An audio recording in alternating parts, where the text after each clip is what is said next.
Now that your mounting bracket is installed, let's wire Ring Floodlight Cam.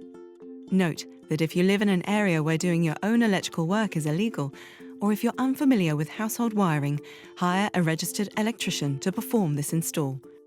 There should now be 3 wires coming out of the mounting plate: a brown or hot wire, a blue or neutral wire, and a green and yellow earth wire.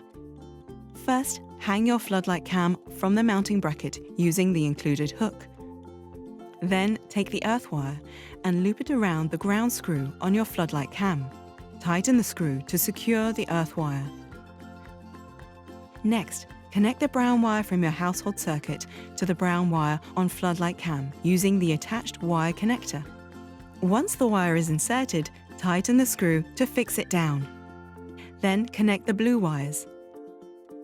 Finally, snap the wire connector into place on the mounting bracket.